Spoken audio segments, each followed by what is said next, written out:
Cultura Geral. Apoio UniBH. O futuro acontece no seu tempo. Provas agendadas 2020. Inscreva-se. Caixa de Assistência OAB Nova Lima. Caminho seguro para os advogados em Minas Gerais. Instituto dos Advogados de Minas Gerais. Mais de 100 anos produzindo conhecimento, igualdade, fraternidade e liberdade.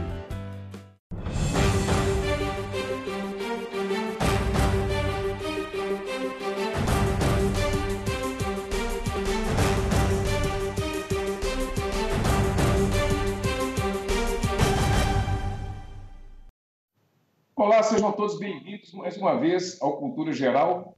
Sejam todos muito bem-vindos mais uma vez ao Cultura Geral. É sempre um prazer fazer o Cultura Geral ao vivo, agora nessa plataforma digital, né, onde estamos trazendo as pessoas aqui virtualmente no programa, na TV Banqueta, para a gente poder tratar desses assuntos agora do coronavírus, né, do Covid-17. Os assuntos praticamente estão todos relacionados ao Covid-17, não tem como desassociar, porque é uma crise mundial. Não se engane, né? Nós estamos aqui, é uma pergunta que daqui a pouco nós vamos dialogar aí, o Fabrício Velic, nós estamos nesse limite entre a ficção e a realidade, né? Mas nós precisamos pôr os pés fincados no chão, para que nós não percamos o caminho, né, da realidade científica que tem por aí.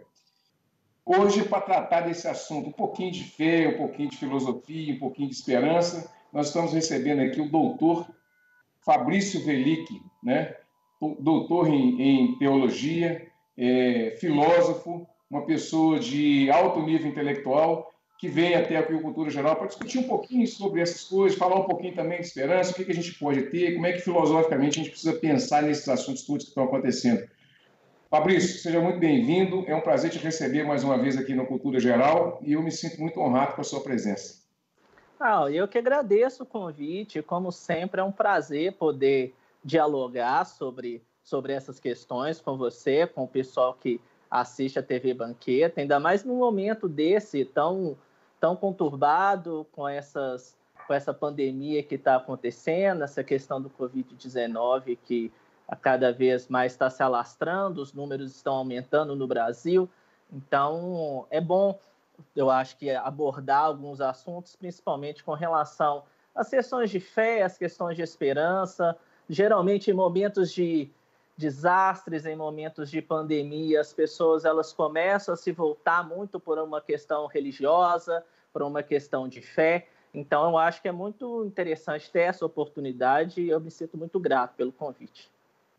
Fabrício, nós estamos vivendo, é uma pergunta que eu faço recorrentemente para todos os convidados, principalmente aqueles que estão ligados mais à aplicação do conhecimento, né? Nós estamos vivendo um limite entre a ficção e a realidade, né?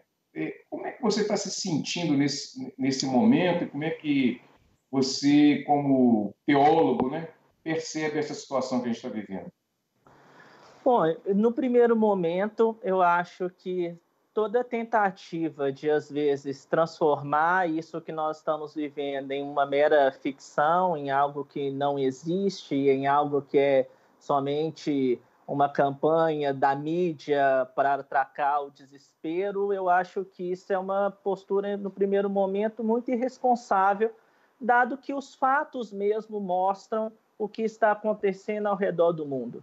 Assim, no nosso caso, nós estamos 2 semanas atrás, né, do que está acontecendo na Europa, então a gente tem um espelho, a gente pode ver o que aconteceu anteriormente para prever o que pode acontecer aqui, o que nos dá certa vantagem com relação a isso. Então, eu acho que o momento atual é de olhar realmente a realidade, falar, olha, está acontecendo todo tipo de negação dos fatos, nesse momento ela se torna extremamente prejudicial. Como teólogo, analisando, vendo toda essa situação do ponto de vista do que isso traz, esse momento, na maioria das vezes, ele é um momento que gera muito desespero, é um momento que gera muita angústia, porque, querendo ou não, nós estamos ouvindo sobre mortes o dia inteiro, praticamente todo dia alguém está morrendo, seja no Brasil, seja ao redor do mundo, por causa do Covid-19, e por causa disso, o desespero, essa sombra de morte, né, aterroriza todo mundo, o que é natural. Todos nós, humanos, de alguma forma, nós tememos a morte justamente porque nós tememos aquilo que nós não conhecemos, né? Nós sabemos que as pessoas morrem, isso é um fato, mas nós nunca experimentamos a morte para saber como é que é. Então, como tudo aquilo que nós desconhecemos nos causa temor, eu acho que esse momento é um momento que traz isso. Então, enquanto teólogo cristão, o que eu acho que é importante é a gente sempre recobrar a questão da esperança. É a gente sempre recobrar que essa situação, de alguma forma, ela vai passar, ela é momentânea, e nós precisamos estar firmes e confiantes de que, olha, apesar disso tudo, ainda há esperança de que dias melhores virão. Eu acho que isso nos ajuda a acalmar um pouco a ansiedade, acalmar um pouco o medo que muitos de nós têm tido nesse momento. Qual que é o papel da teologia nesse momento? Eu acho que, num primeiro momento, o papel fundamental dela agora, principalmente em solo brasileiro, é ir contra todo tipo de fundamentalismo, que nesse momento também começa a surgir muito. Por exemplo, é muito comum você ouvir entre círculos evangélicos, católicos, uma ideia de que a Covid-19 é fruto do pecado, que Deus está castigando a humanidade por causa da devassidão que ela está. Então, Deus está enviando algo para matar as pessoas, para exercer o seu juízo, o que, biblicamente, teologicamente, não faz o menor sentido. Assim, os termos são usados de uma maneira muito errada, as interpretações literais são feitas de uma maneira grosseira, de uma maneira irresponsável. Então, nesse sentido, o papel do teólogo e da teóloga seria justamente esse, seria o de desmitificar e desmascarar essas mentiras que estão sendo contadas e que estão sendo colocadas na conta de Deus, né? Como se fosse assim, Deus resolveu fazer uma limpa na Terra, aí a melhor forma que ele arrumou foi o vírus. E isso soa bizarro para uma teologia cristã, e para qualquer cristão, ou qualquer religião, na verdade, não pensaria numa maneira dessa atualmente. Como é que você vê esses movimentos neopentecostais que têm exigido quase que as pessoas continuem frequentando os seus espaços, né, sem importar com aglomerações? Eu acho extremamente irresponsável, na verdade, porque a gente precisa lembrar, num primeiro momento, que a maioria das igrejas neopentecostais, elas se baseiam tanto numa teologia da prosperidade, né, a ideia de que você dá algo para Deus e Deus, em compensação, te dá algo em troca. Então, nesse sentido, se exige que você dê ofertas, que você frequente determinada coisa, que você faça determinados rituais, porque isso agrada a Deus e por aí vai. E, por um outro lado, é extremamente irresponsável, porque, no momento atual, o discurso de que Deus vai salvar todo mundo, que o vírus não pega naquele que é o servo de Deus, que é muito esse discurso que nós vemos em igrejas de cunho evangélico neopentecostal, o discurso de que se alguém pegou o vírus é porque não teve fé, é porque está afastado de Deus, e aí volta naquela linha de que o vírus seria um castigo de Deus.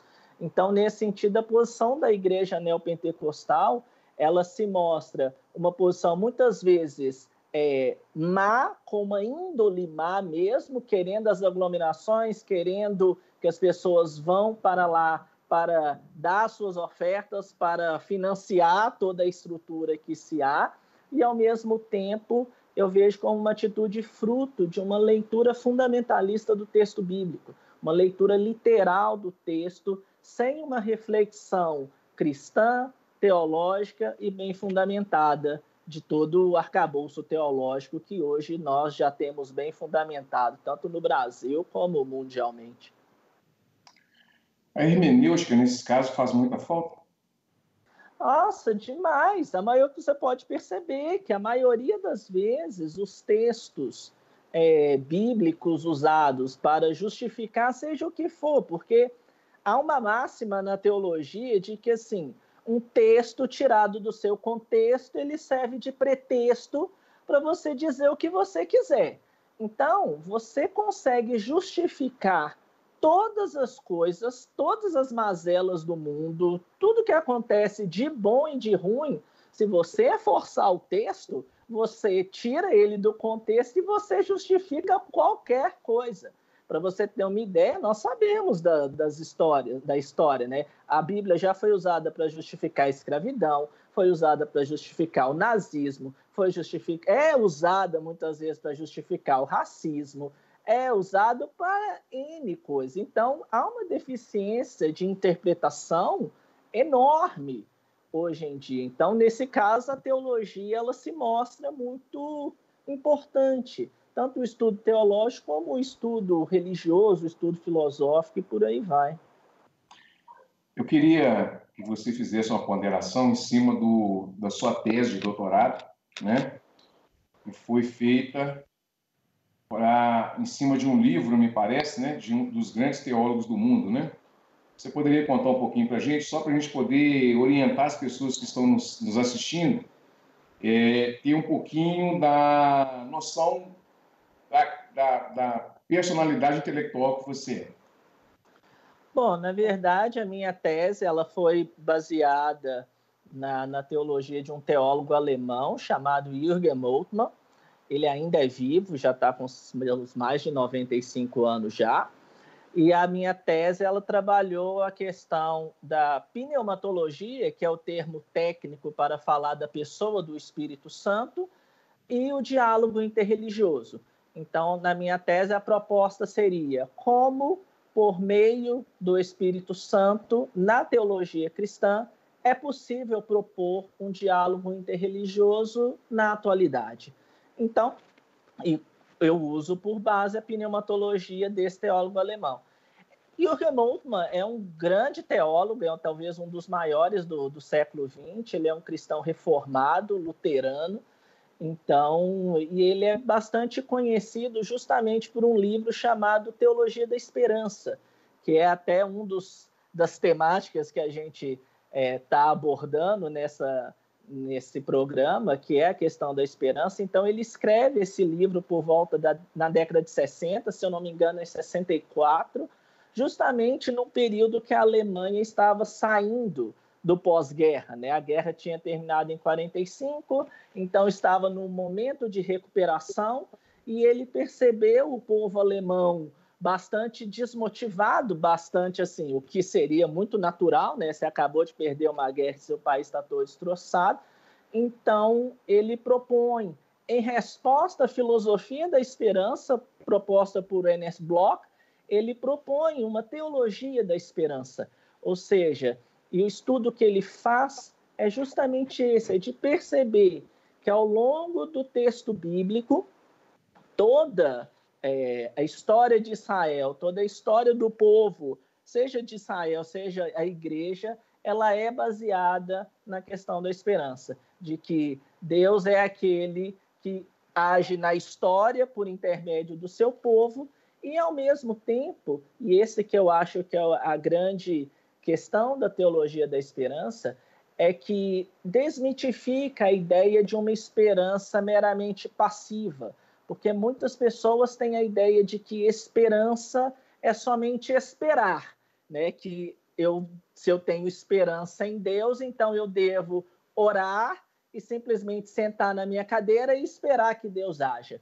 Mas uma das características desse estudo de Moltmann foi mostrar que, ao longo do texto bíblico, a esperança do povo de Israel e, consequentemente, a esperança cristã, que é fruto direto dessa esperança bíblica do povo de Israel, ela não é uma esperança passiva.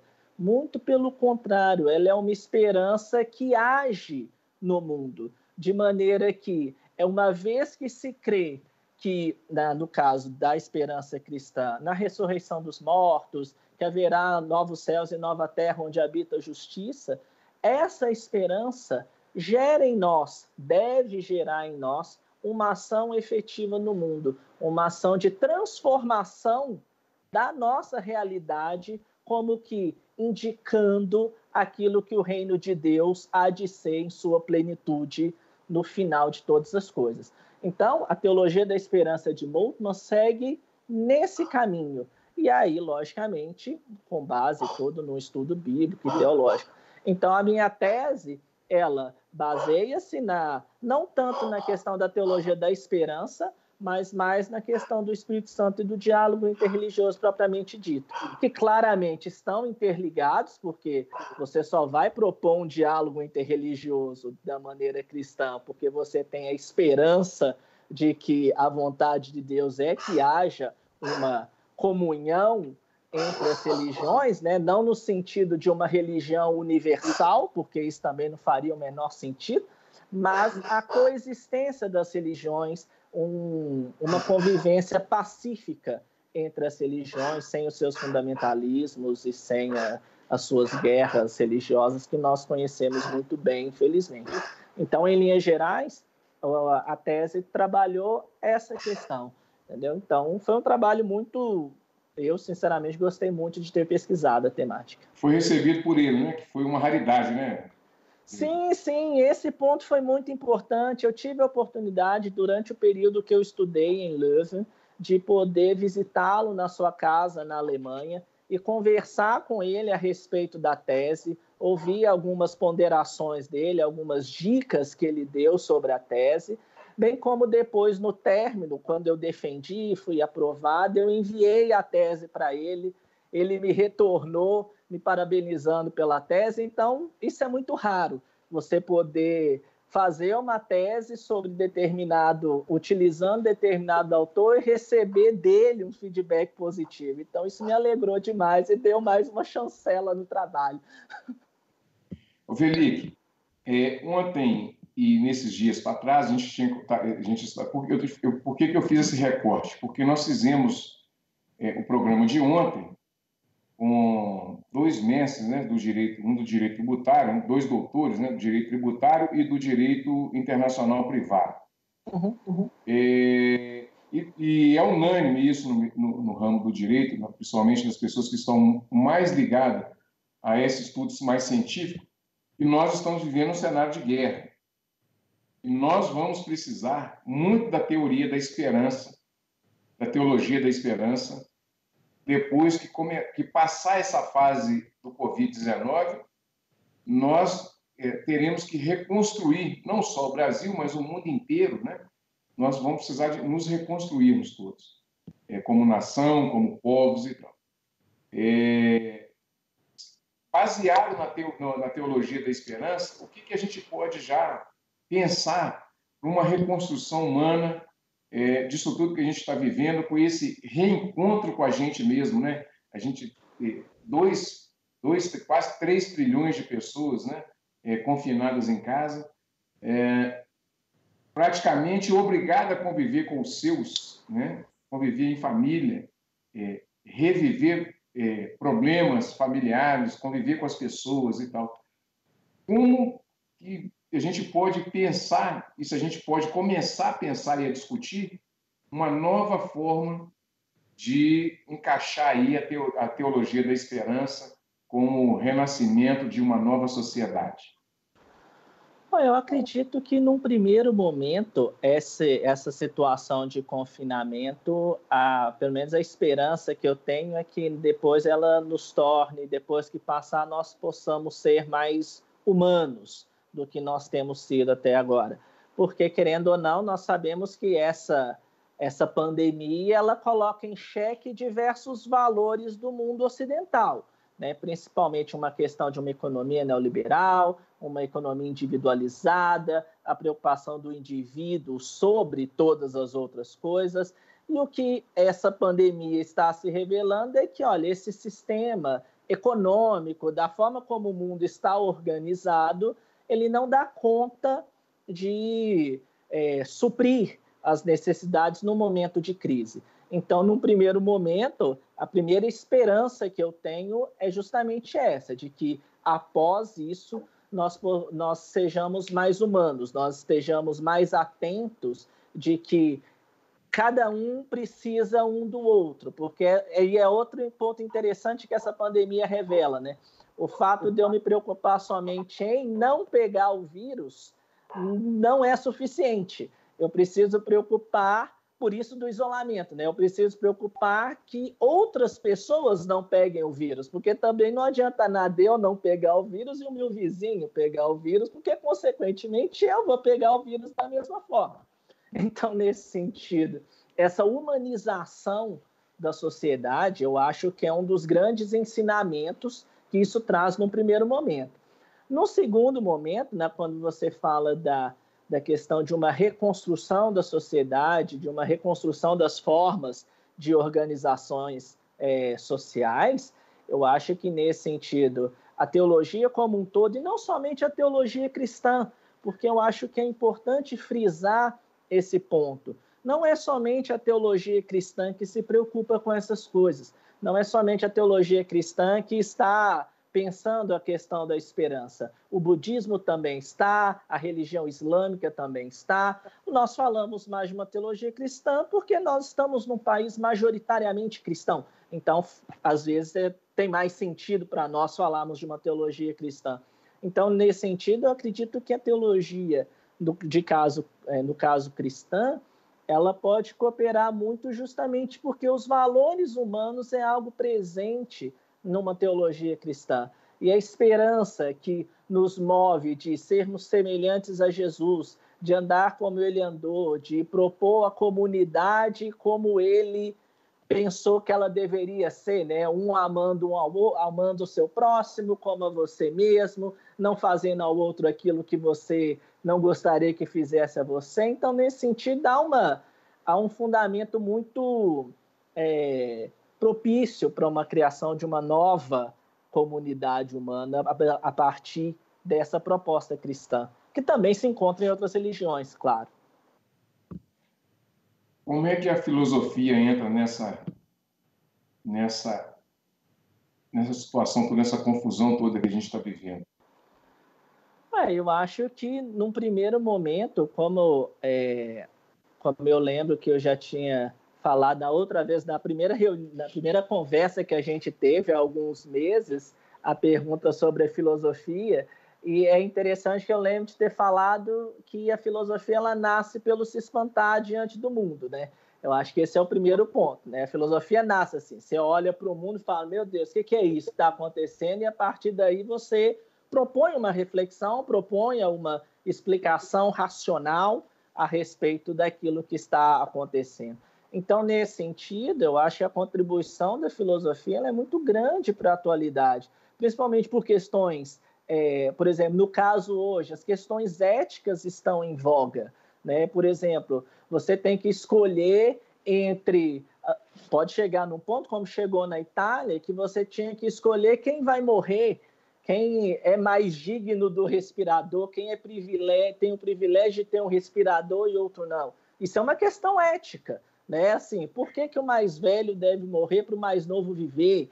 E por aí vai. Algo que em outras culturas, por exemplo, se você pega o texto de Eclesiastes, por exemplo, o autor mesmo ele vai dizer, olha, é melhor que os novos morram do que os velhos, porque os novos ainda não viram o mal do mundo, entendeu? Então, tipo assim, há diferentes perspectivas a respeito disso, e nesse sentido, eu acredito que a filosofia ela traz uma importância, tem uma importância muito grande, justamente porque é ela a responsável por pensar as questões que virão, seja as que estão acontecendo agora, as questões éticas que estão acontecendo, as questões geográficas, as questões de sentimento, tudo isso que está acontecendo cabe uma reflexão filosófica. Então, o papel dela é inestimável, com certeza.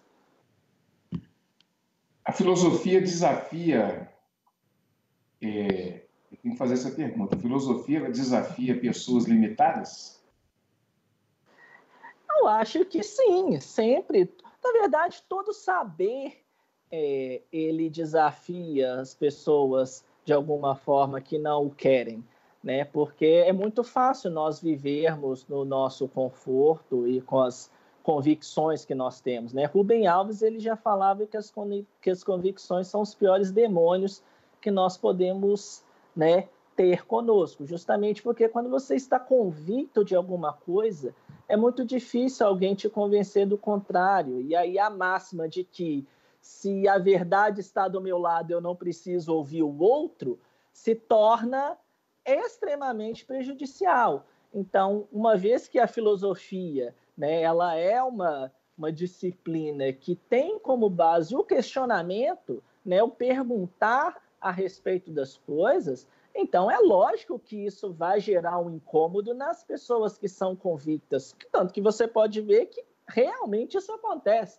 As pessoas que são super convictas, super certas a respeito das coisas, quando são deparadas com questões filosóficas ou até mesmo questões teológicas, elas se veem como se fossem assim, ultrajadas mesmo, assim, você está me afrontando. Então, com certeza, é certo. Se a pessoa tem convicção demais, é um problema. Como é que você vê, por exemplo, essa situação hoje que a gente tem, e aí nada partidário, obviamente, mas você tem um chefe de Estado, acho que é o único do mundo, né? Ainda estava um tempo ainda com a companhia do presidente do México, mas agora está isolado, sozinho, com essa situação de negacionismo, não só dos fatos, mas da ciência, né? E confunde a opinião pública. Ora diz uma coisa, o ministro dele fala outra coisa. Como é que você vê essa situação toda?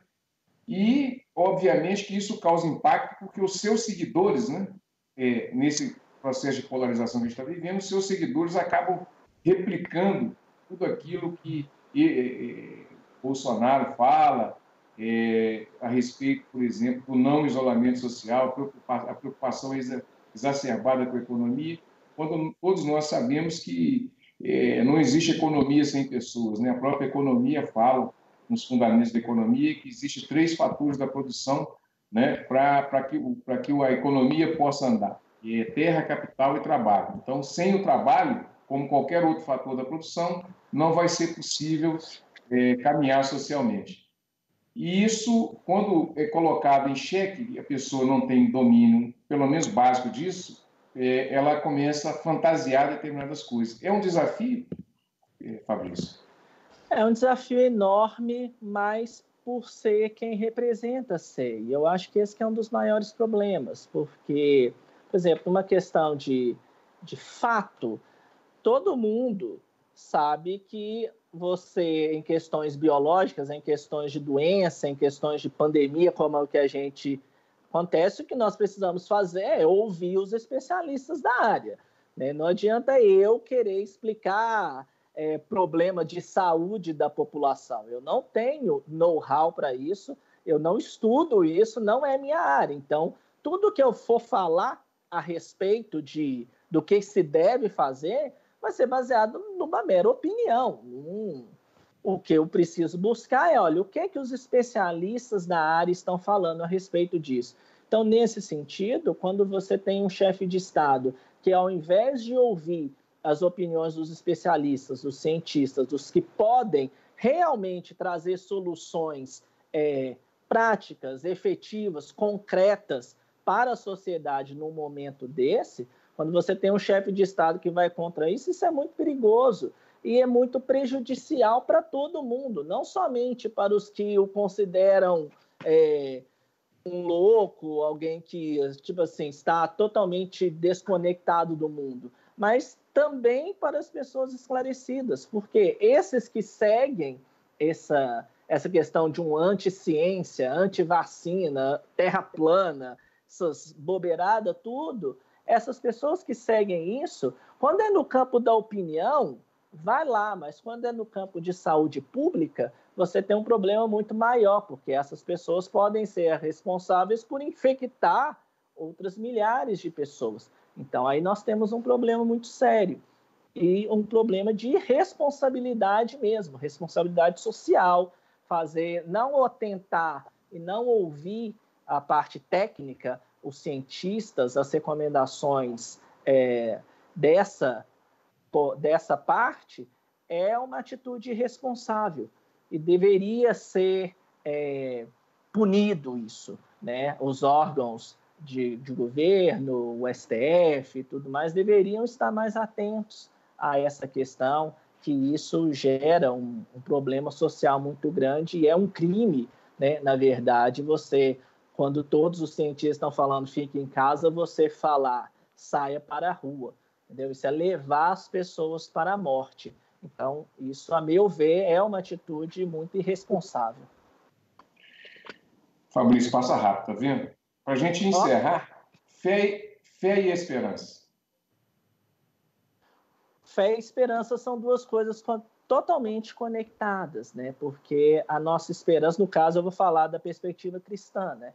A esperança cristã, ela é baseada na fé de que, assim como Cristo ressuscitou, então a morte não tem mais a última palavra sobre a humanidade. Então, esse é o cerne da esperança cristã. Então, a esperança cristã, ela se baseia na fé de que Cristo ressuscitou. Então, as duas coisas, elas estão totalmente conectadas. Você falar que tem uma esperança sem fé no cristianismo, fica um trem muito esquisito, e são duas coisas que andam necessariamente juntas. Qual a mensagem que você deixa para as pessoas que estão nos assistindo, para as pessoas que vão assistir depois e para o povo brasileiro? Qual é a mensagem que você deixa? Bom, no primeiro momento, fiquem em casa. Sim, não saiam. Nós estamos num momento muito complicado. A curva no Brasil tende a aumentar. Recentemente saiu um estudo da UFMG, né, mostrando a tendência do aumento da curva, do aumento dos casos nos últimos dias, nesses últimos dias do mês e por aí vai. Então, fiquem em casa. Sim. Ouçam as normas técnicas, ouçam os cientistas, o que eles falam. Isso no primeiro momento. No segundo momento, as pessoas que são pessoas de fé, sim, cultivem essa espiritualidade, cultivem a fé, no sentido de façam suas orações, leiam os seus textos sagrados. Se você é cristão, leia a Bíblia. Se você é, sei lá, um islâmico, leia o Alcorão e por aí vai. Mas cultive essa espiritualidade. Não deixe as mensagens do dia a dia, essa sombra de morte que atemoriza todos nós, não deixe isso sucumbir à sua fé, porque, assim como afirma a esperança cristã, a morte não tem a última palavra. E como tudo, isso vai passar. Então, acalmem o coração, fiquem em casa, ouçam os cientistas e exercite a sua fé. Seria isso. Só para encerrar de fato mesmo, Deus é sempre amor? Na perspectiva cristã, Deus é amor, de maneira que é um critério eu considero um critério até mesmo de discernimento a respeito para um cristão saber se algo vem de Deus ou se ele não vem de Deus.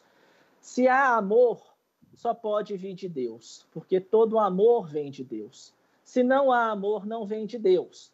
Então, talvez essa categorização que João faz, né? Está em 1 João, que Deus é amor. 1 João 4:8, se alguém depois quiser conferir, está lá, que diz, Deus é amor.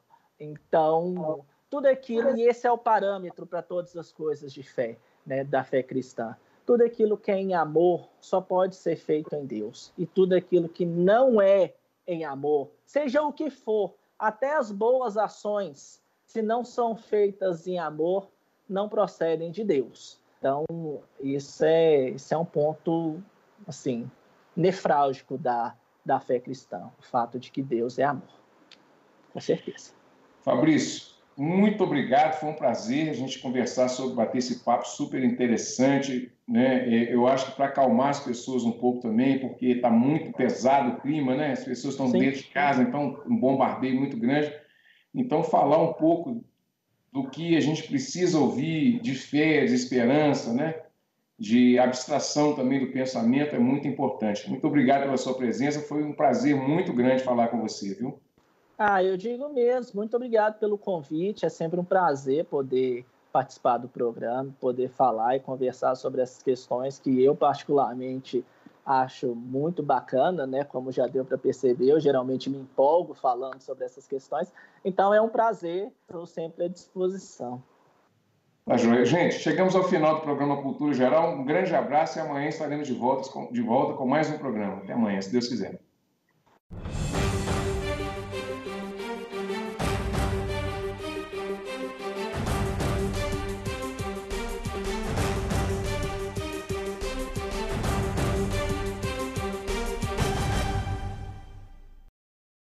Cultura Geral. Apoio UniBH. O futuro acontece no seu tempo. Provas agendadas 2020. Inscreva-se. Caixa de Assistência OAB Nova Lima. Caminho seguro para os advogados em Minas Gerais. Instituto dos Advogados de Minas Gerais. Mais de 100 anos produzindo conhecimento, igualdade, fraternidade e liberdade.